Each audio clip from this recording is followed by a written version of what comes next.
आप देख रहे हैं हेडलाइंस 24 खबरों की हकीकत में आपके साथ शाहाना खान। बाबा रामदेव एक बार फिर सुर्खियों में है। इस्लाम और नमाज को लेकर रामदेव ने बेहद ही घटिया और आपत्तिजनक और बिना मालूमात के किसी मजहब पर बेसर पैर की बातें कही हैं, जिस पर विवाद बढ़ गया है। राजस्थान के बाड़मेर में धर्म संसद में रामदेव ने कहा कि इस्लाम में नमाज पढ़ने के बाद कुछ भी कर लेने की छूट दी जाती है। उन्होंने मुसलमानों के पहनावे और दाढ़ी मूछ पर भी टिप्पणी की है। उन्होंने ईसाई धर्म को लेकर के भी टिप्पणी की है। रामदेव ने कहा है कि मुसलमान से पूछो कि धर्म क्या है, वो कहेगा कि 5 बार नमाज पढ़ो, फिर जो मन में आए करो। चाहे हिंदुओं की बेटी को उठा करके लाओ, चाहे जो भी पाप करो। वो इस्लाम का मतलब नमाज समझते हैं। नमाज जरूर पढ़ेंगे क्योंकि उनको यही सिखाया गया है कि नमाज पढ़ो, बाकी जो करना है करो। अपराधी बनना है बन जाओ, पर नमाज जरूरी है, नमाज पढ़ो और जो मन में आए उसके बाद करो। ये बातें बाबा ने धर्म संसद में कही। मुसलमान से पूछो थारो धर्म किए गए, वो कहे कि बस 5 बार नमाज पढ़ो, फिर जो मन में वो करो। जो हिंदुओं की छोरे उन्हें उठा के लाओ, जो भी पाप करना है करो। वो इस्लाम का मतलब नमाज समझते हैं। घने पाप करते हैं हमारे बहुत से मुस्लिम भाई, लेकिन नमाज जरूर पढ़ा मेरे बेटा, क्योंकि उनको यही सिखाएगा बस नमाज पढ़ो, बाकी जो करना है करो। आतंकवादी बन के घने, बाकी और जितने भी अपराधी घने बन गए। धर्म संसद में बाबा ने ईसाइयों के बारे में भी बहुत कुछ बोला, उन्हें भी नहीं छोड़ा। बाबा ने कहा कि ईसाई क्या सिखाते हैं, चर्च में जाओ, ईसा मसीह के सामने खड़े हो जाओ और सारे पाप नष्ट।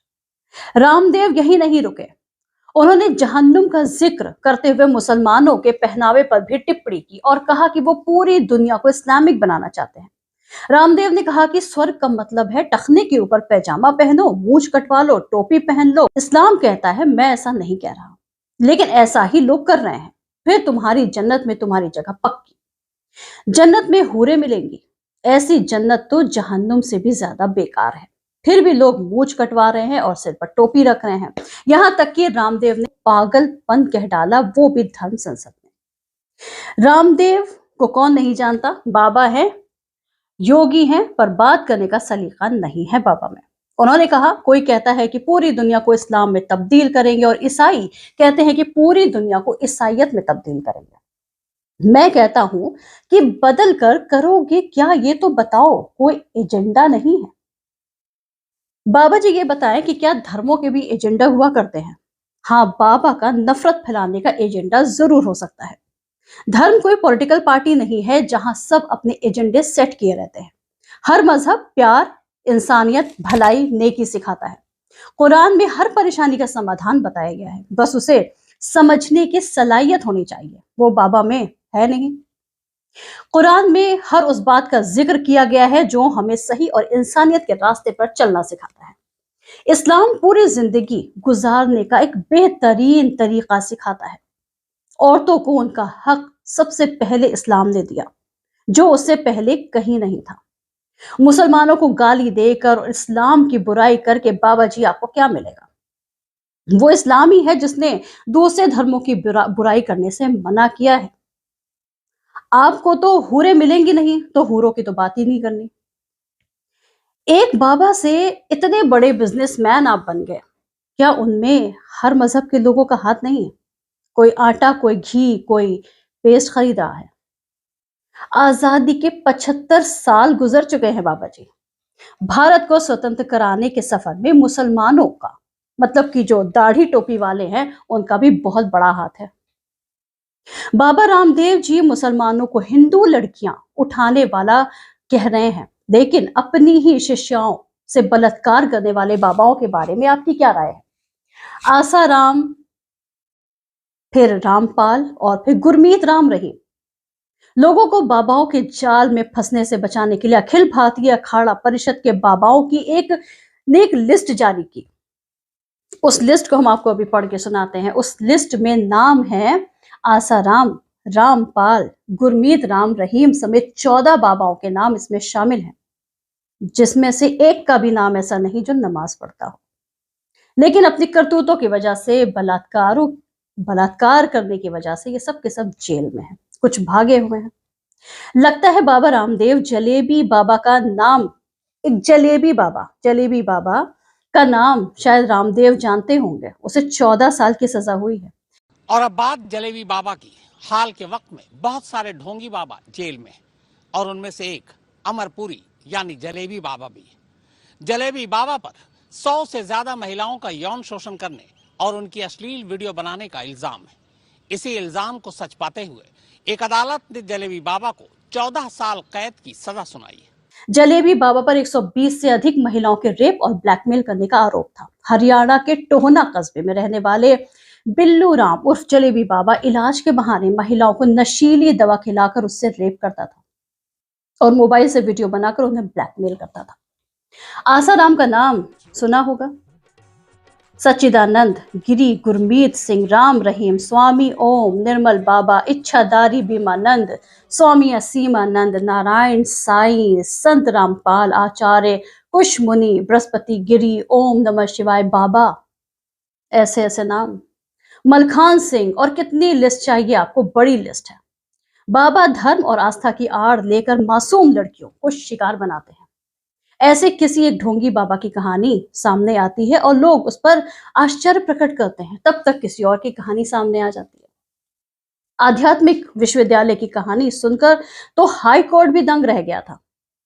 देश की राजधानी के रोहिणी इलाके में बाबा का तथाकथित आध्यात्मिक विश्वविद्यालय महिलाओं के लिए जहन्नुम था, असली जहन्नुम। इसका पता तो कुछ साल पहले ही चला, लेकिन हाई कोर्ट ने हैरानी जताते हुए कहा कि वीरेंद्र देव दीक्षित के बाद इस आश्रम को चला कौन रहा है, सरकार फौरन इसे अपने कब्जे में ले। फिर एक लड़की ने उसका खुलासा किया कि बाबा कहते थे कि शारीरिक सांसारिक लोगों के साथ बातें करने से और उनसे रिश्ता रखने से पाप लगता है। मेरे साथ संबंध बनाओ तो तुम्हें संसार से मुक्ति मिलेगी और मोक्ष मिलेगा। पाप का घड़ा एक दिन भरता ही है और वीरेंद्र देव दीक्षित की सच्चाई लोगों के सामने आ जाती है। दक्षिण भारत के नित्यानंद स्वामी भी काम भोगी बाबाओं की लिस्ट में आते हैं। जी हाँ, इस बाबा की सेक्स सीडी वायरल होने के आरोपों में घिरा हुआ है। यूपी के बाराबंकी जिले के रमाशंकर तिवारी उर्फ परमानंद बाबा भी किसी से कम नहीं है। पाखंड और ढोंग की विरासत खड़ी करने वाले इस बाबा को महिलाओं के साथ रंगरलियां मनाते हुए पकड़ा गया था। इतना ही नहीं, परमानंद बाबा और महिलाओं के अश्लील वीडियो बनाने का भी आरोप है। लाखों लोगों के मसीहा माने जाने वाले आसाराम बापू की करनी तो पूरा देश जानता है। अब क्या कहें, इनके बारे में तो शब्द ही कम पड़ जाएंगे। इन्होंने तो अश्लीलता की सारी हदें पार कर दी थी, लेकिन काफी अफसोस होता है अपने समाज को देखकर जो इन्हें भगवान की उपाधि दे देते हैं। आसाराम नाबालिग लड़की से रेप के मामले में आजीवन कारावास की सजा काट रहा है।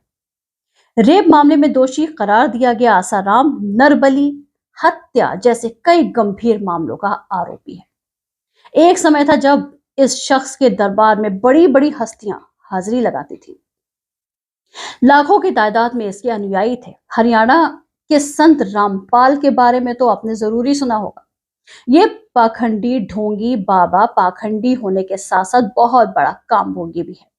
बता दें कि छापे के दौरान इसके आश्रम में कॉन्डोम, अश्लील सीडियां बरामद हुई थी।